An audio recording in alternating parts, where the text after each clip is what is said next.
Hello my friends and welcome back to the channel. So after some weeks of sickness, illness that I got, so finally I'm back here and want to talk about professional wrestling again.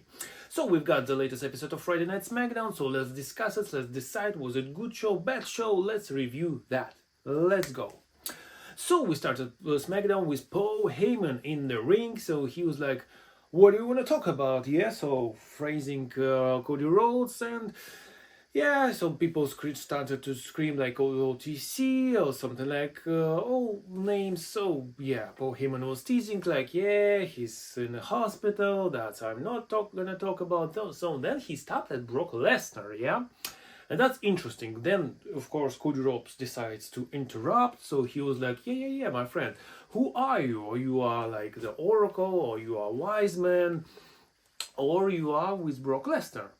Yes, so the advocate. So that's interesting stuff, but unfortunately, we didn't had any answer to that because Bohemian just told us that Brock Lesnar is not here today, but who's here? It's Braun Breaker, it's Bronson Reed, the future WWE, the future main eventers of all WrestleManias.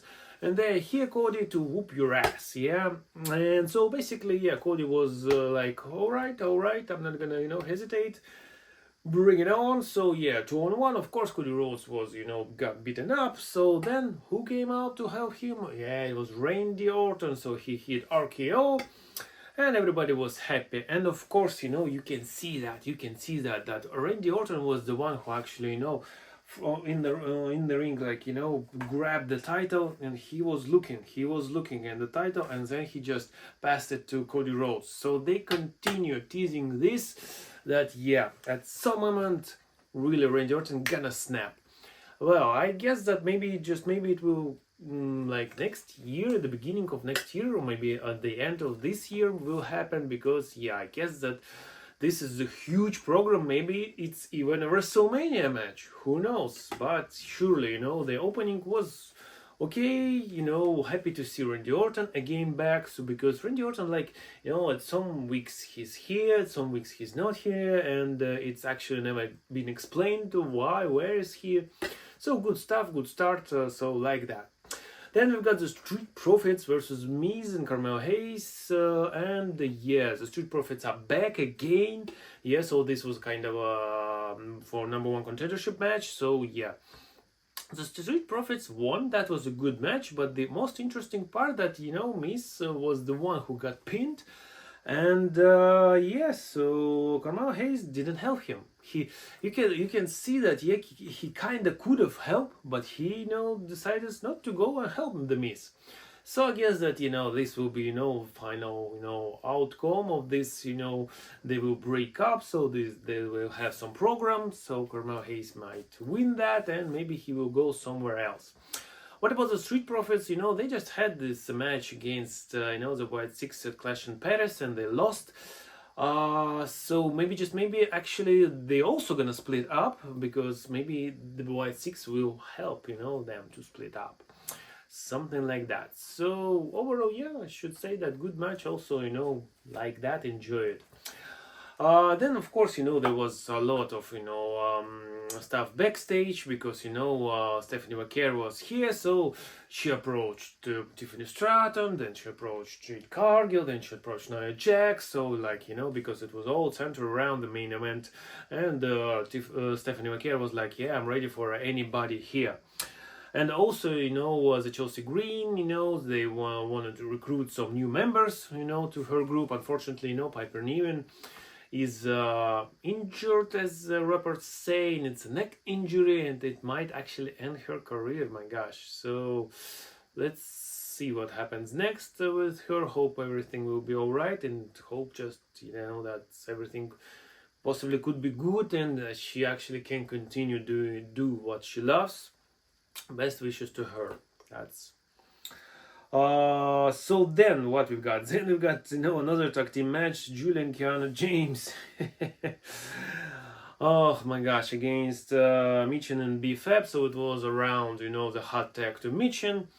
Yes, so I don't know why we continue this program, because the US Championship Women's version of the title actually really bad, and the match match is quite okay, but it's, you know, pointless and directionless, because really, let's just see what is going on Raw with the women's IC title, yes, and what's happening here. So that's really ridiculous, and so I would give it a dislike, my friends, because really, just I don't get it. So we can copy paste, and this is it. That's so easy to do. So why the hell not? Because really, the IC Women's Championship, you know, as I was saying for weeks, for months, that's superb. That's really cool stuff. And the US version of the belt, my gosh, that's totally, you know, bad.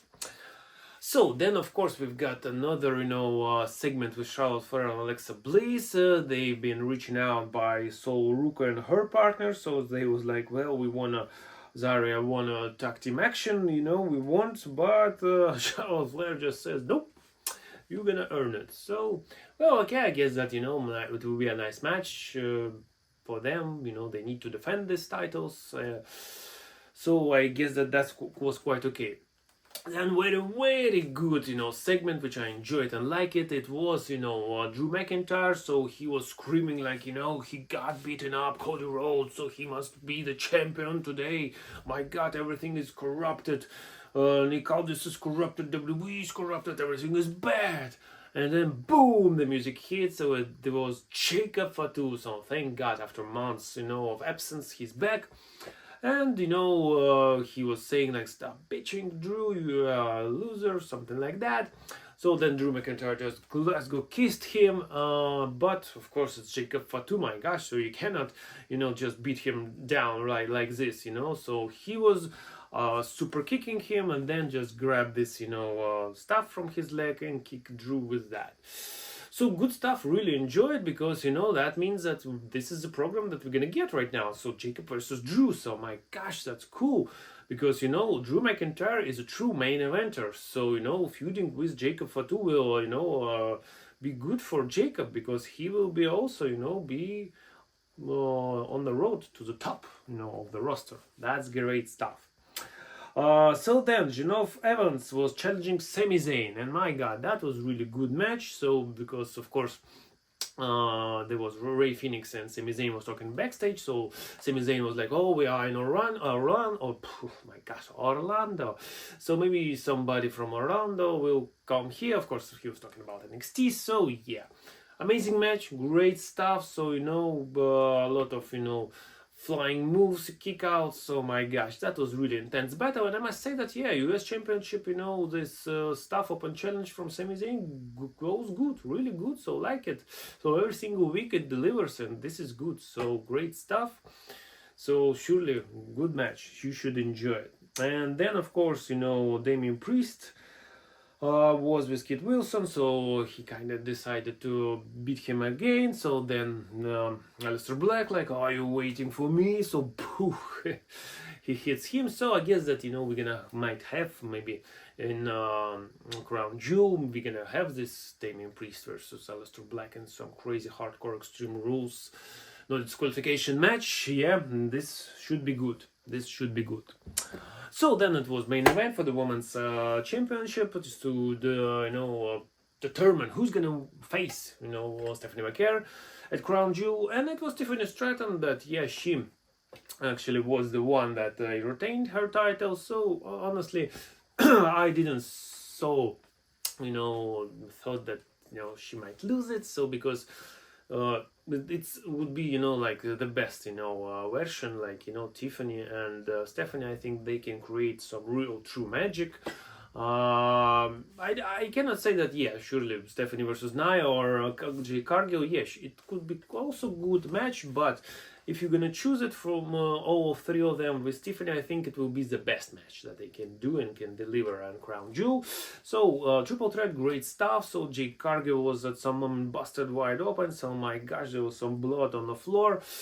So a lot of, you know, great moves tries, you know, to do a lot of finishers, but of course, you know, the ending was quite bad because, yeah, Jade Cargill hits Nia Jax.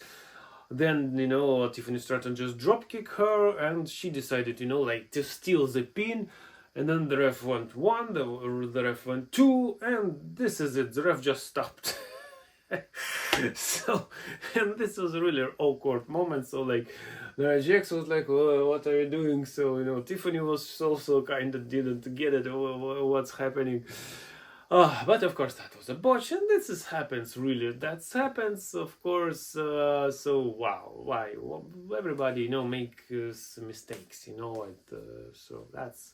I feel that it's okay. You should just be smiling about it, and this is it. So then, of course, Tiffany starts to hit her, pretty smooth salt, and 1, 2, 3, she retains. So then Stephanie McCare comes, and yeah, there was a stare down, like, oh my gosh, I'm the champion. So yeah. So overall, yeah, triple threat could be, yeah, I would say, yeah, like, also give it so, and overall in general, yeah, I would say that SmackDown was quite a good show, like it also in general. Yes, the only bad thing, it's a US Women's Championship that really needs some direction, some good direction.